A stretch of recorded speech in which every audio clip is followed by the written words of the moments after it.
Guys, what is your reaction to this one? Dan, I'm sorry, I'm going to come to you first on this. What will he bring to this West Ham side, though? Yeah, I was OK with it, and then I just saw it then, and I suddenly felt a bit sad about it. It hasn't fully worked out for him at Villa, not because he's a bad player, just I don't think Villa knew how to fit him in. He's had 3 different managers in the space of 18 months, but he is Villa's top goal scorer, so you know Villa are letting goals go there, proven Premier League goals. From a West Ham perspective, they've spent a massive amount of money on Scamacca in the summer and not really convinced he's a David Moyes player. Obviously, Ings probably suits what Moyes is about a little bit more. I would have reservations about him playing on his own up front. I'm not sure that's his game. I think he's always performed better when he's been in the front two, unless West Ham are planning to go to a front two. I would worry about him as a lone striker for West Ham, but you know he'll probably give them an advantage in the relegation scrap at the moment. We were saying earlier that any of the teams down the bottom would have liked to have signed Danny Ings, Everton in particular. You know that's a massive game coming up at the weekend. Ings has got a great record against them as well, so if he is available to play in that game, which you know we're assuming he might well be as he's just been announced, then he's got a great record against Everton. Everton fans, that's something else for them to worry about, to go with all the worries they've got already. But I'm mixed with how I feel about it, because obviously I've got my Villa hat on, but I do think he doesn't necessarily solve everything that West Ham are lacking at the moment. Yeah, we will get more thoughts from you guys shortly. We are going to go to West Ham now, though, because we can join our reporter Jamie Weir now with this breaking news. Danny Ings is a West Ham player. Jamie, for David Moyes, this signing could be pretty timely.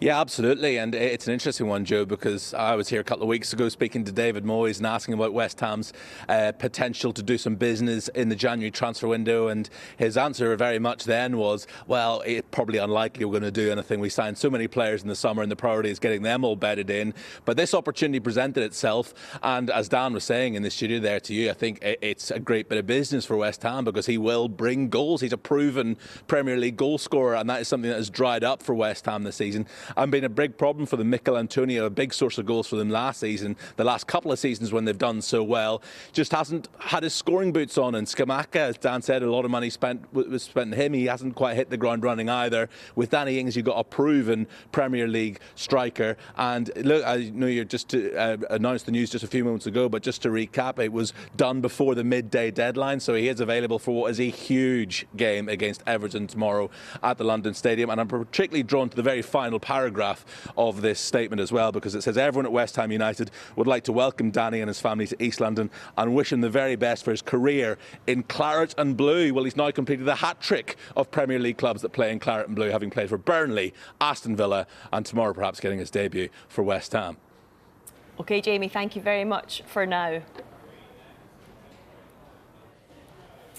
Yeah, so Danny Ings, a West Ham player.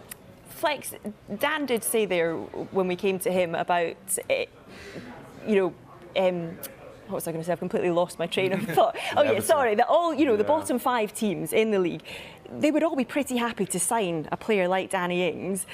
Why do you think he's picked West Ham? Is it the fact that Everton were in for him, or Everton just perhaps not as an attractive club? Why do you think the fit is there for him? It is interesting because they're all sort of fighting for Premier League survival. So the job and the tasks that Danny Ings faces is similar in terms of they're all the teams down there are missing goals. We know that. But I think when you look at the kind of toxicity at the minute at Everton, the fans really aren't happy with what's going on. You saw after the last game, some of the fans maybe confronting some of the players, and I think I saw Anthony Gordon go through that, Yerry Mina go through that. There was also some situations where the Everton security had advised, some of the co-owners and owners not to be present at the games for their safety. It's just a really, really difficult environment at Everton, and if you couple that with actually off the back of last year, where they managed to escape relegation as well, and it's almost like it's rolled into another relegation fight. Whereas West Ham, they are not in a great position, and it's not looking good for David Moyes or West Ham, but at least they're coming off the back of what could have been when they went on that great Europa League run last year. So I can see why out of the two, you probably would choose West Ham. And that's a shame because Everton, the fans really want more, and they've put an awful lot of money into that project, and it just hasn't happened for them, and the fans are fantastic there.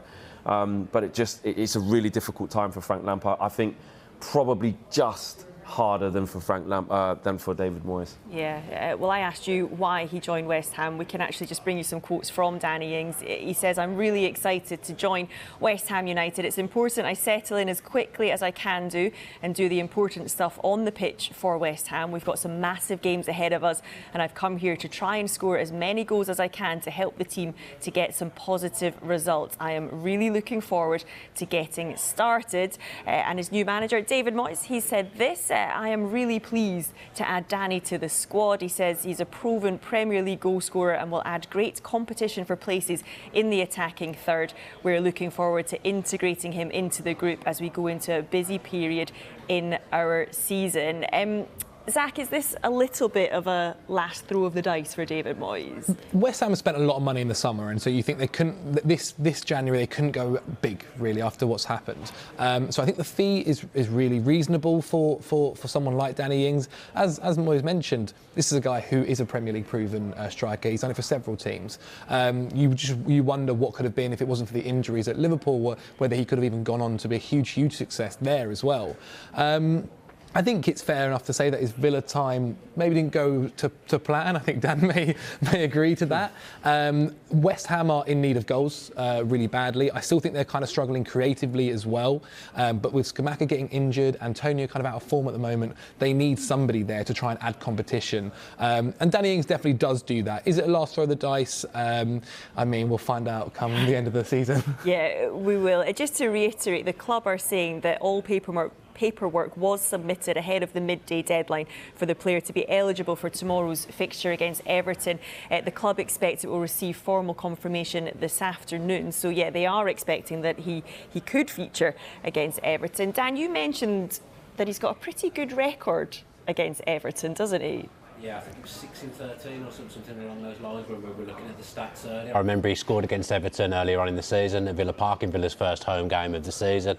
And, if you give him the chances, Danny Ings, he will score. He is an assassin in front of goal. It's just like Zach says, whether West Ham can make those chances for him, because they're not really feeling like a cohesive unit this season, West Ham. I think they were built on so much more last season, and the signings that they've made, they're kind of taken away from it a little bit. What they were good at last season is not there this time round. It was 14 games, not 13. As I just said, 3 assists against them as well, 176 minutes per goal as well. That's a great record, and Everton have been wronged by him before, and it's the last thing they need. Especially what will smart more for Everton fans is that potentially he was a player that they were going to look at and looking to get in. I would have said maybe Everton needed him more than West Ham, but then Everton, I would have called them to be down at the bottom this season. West Ham, I absolutely wouldn't have done. I'd have expected them to be around the top half again, having a good season. But for Everton, the need to get someone in now is dire, especially if the teams around them are improving. That elevates the need for a striker for them even more so. But their recruitment's not been good enough even as recently as the summer. They brought Malpay in. Yeah, they're still looking for another goal scorer, still looking for a striker. Why did they spend that money on Malpay if they don't think that he's the answer? Everton are just a mess. Great fans, I really feel for them.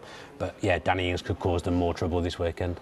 Yeah, it'll be really interesting if he does indeed feature. Just to reiterate that breaking news, in the last few minutes, West Ham have announced the signing of Danny Ings. He will join West Ham from Villa for an undisclosed fee, they're saying, until the summer of 2025.